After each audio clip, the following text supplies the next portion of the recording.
اور ہمارے پاس کوئی ایسی ایک فیسلٹی بھی موجود نہیں ہے جس سے ہم اپنی معیشت کو بحال کرنے کی, اپنی ٹریڈ اور اپنی کنیکٹیوٹی کو بحال کرنے کے لیے ہم اس کو لیوریج کر سکیں.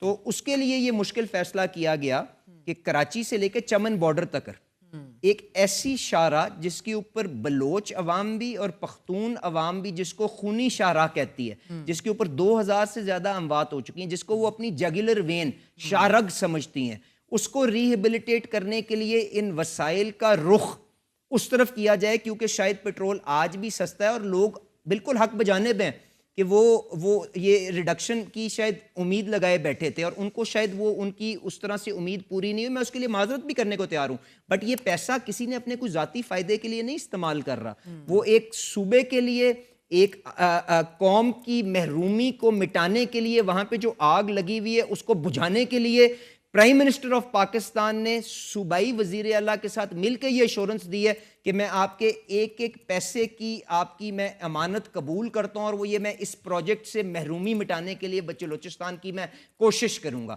تو میرے خیال سے بالکل مشکل فیصلہ ہے, شاید آپ کو مجھے پسند ہو نہ پسند ہو, بٹ اس کے پیچھے ایک بڑی نیت, بڑا مقصد ہے کہ پاکستان کی حیت اور اس کی نیشنل یونٹی اور اس کی جو کوہیژن, جس کے اندر بہت سے لوگ اس کے اندر نفرتیں بونے کے لیے, شرارتیں کرنے کے لیے موجود تھے, ان کو بیک فٹ پہ ڈالنے کے لیے یہ ایک مشکل فیصلہ لیا گیا. اور اس میں کوئی اکنامک میں آرگیومنٹ نہ پیش کر رہا ہوں نہ آپ کے سامنے کر رہا ہوں.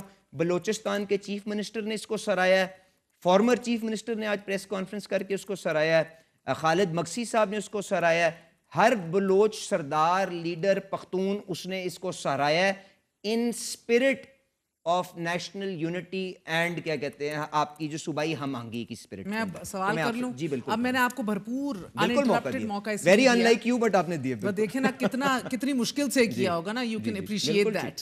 سو اور وہ اس لیے دیا کیونکہ یقینی طور پر یہ سخت فیصلہ ہے اور یہ عوام کے طول و عرض میں people we are not looking at you to fondly right now. اب مسئلہ یہ ہے سر کہ آپ نے پیٹرولیم لیوی جو میکسیمم پر آلریڈی تھی 70 روپے پہ, اس کی آپ نے کیپ ہٹا کے 78 روپیز کر دی, اور بلکہ ابھی کر دی 78, بٹ دس از ایٹ ول. حکومت کوئی بھی کسی بھی ٹائم پہ جتنا چاہے اس کو کر سکتی ہے. کیپ ہی آپ لوگوں نے سرے سے اٹھا دیا. میرا اختلاف یہ ہے کہ سینٹ سیشن میں تھا, پارلیمنٹ سے پوچھا جا سکتا تھا, ڈیبیٹس ہو سکتی تھی. سینٹ کا سیشن پروروگ کیا, اوور نائٹ راتوں رات آپ صدارتی آرڈیننس لائے. پتہ نہیں رات کو کس کو خواب آیا کہ یہ سڑک بننی ہے اور آج ہی بننی ہے, تو یہ آرڈیننس ہم لے آتے ہیں. وہی آرڈیننسز جس کے اوپر آپ لوگ چیختے تھے. نمبر 1. نمبر 2 سر, اب آپ نے آرڈیننس کا بتائیں why you did not take it to parliament. Number 2, I have a problem with this سر.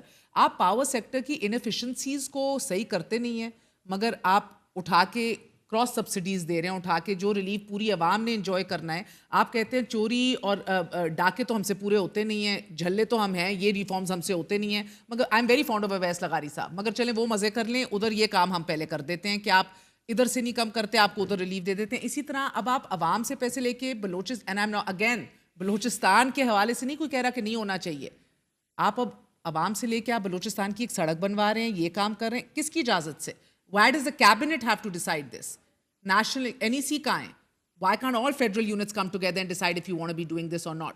ان کے جواب دیں, then I'll ask you more. چلیں بالکل ٹھیک ہے. اب آپ نے گزارش کی کہ یہ جی ان پریسیڈنٹ سطح کے اوپر آپ PDL کو لے کے آگے ہوئے ہیں. دیکھیں مہر گزارش یہ ہے کہ ٹیکس کسی بھی شکل کے اندر ہو وہ ایک بوجھ ہوتا ہے, اور میں آپ سے اس چیز کو کنسیڈ کرتا ہوں کہ انڈائریکٹ ٹیکسیشن کا ایک ریگریسو افیکٹ بھی ہوتا ہے کہ جی وہ ایک عام آدمی کے اوپر زیادہ بڑے بوجھ کے طور پہ آگے آتا ہے بنسبت اس کے کہ ہم کسی کی آمدنی کو ٹیپ کر کے ان چیزوں کو کریں.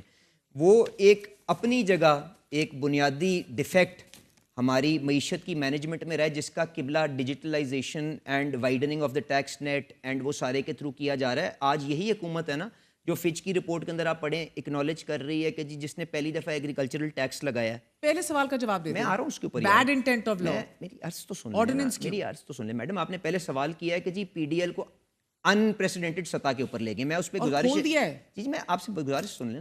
جی مجھے معلوم ہے جی. گزارش یہ ہے کہ یہی چیز عمران خان صاحب کے ٹائم کے اوپر 18% سیل ٹیکس تھا اور 60 روپے کی PDL تھی. آج 18% کا سیل ٹیکس جو ہے نا وہ تقریباً 50 روپے کے قریب لیوی بنتی ہے. ٹھیک ہے جی, تو 110 روپے کی ٹیکسیشن اس کے اوپر رہ چکی ہوئی ہے. آج سیل ٹیکس 0 ہے, صرف PDL ہے جو 78 روپیز کے اوپر چل رہا ہے. پہلی بات تو یہ. اب کہ جی وہ سیلنگ ختم ہو گئی ہے, وہ بالکل اس وقت سیلنگ ختم ہو گئی ہے اس پہ, ٹھیک کہہ رہا ہوں نا جی, سیلنگ ختم ہو گئی ہے, سیلنگ ختم ہو گئی ہے, بالکل ختم ہو گئی ہے, کیونکہ ہمیں یہ نہیں پتا تھا کہ فلیٹس جب کمپلیٹ ہوگا تو کیا لیول آف پرائس ریڈکشن آنی ہے. وہ اب ہمارے سامنے آ گئی ہے 7 روپے اور 8 روپے ایک فیول کے اندر, ٹھیک ہے. اتنی ہی پرائسوں کو برقرار رکھ کے مینٹین کیا گیا ہے, اور آرڈیننسز جو ہوتے ہیں have to be laid before the parliament, and وہاں پہ جو ہم سینٹی اینڈ اس کے اوپر جو سیلنگ لانے کی ہوگی وہ وہاں پہ دیکھیں آرڈیننس پاس ہی نہیں ہوگا اگر یہ خدشات وہاں پہ کلوز نہیں ہوں گے. آپ سیلنگ لائیں گے, اب دیکھیں اس میں سیلنگ ہونی چاہیے, بالکل ہونی چاہیے, میں آپ کے ساتھ اتفاق کرتا ہوں, میں آپ سے اتفاق کرتا ہوں, بٹ اس کا ایک ٹیکنیکل ریزن تھی نا آپ کا. ٹھیک ہے, ہو گیا, آگے چلتے ہیں نا, تیز چلنا ہے ذرا سا.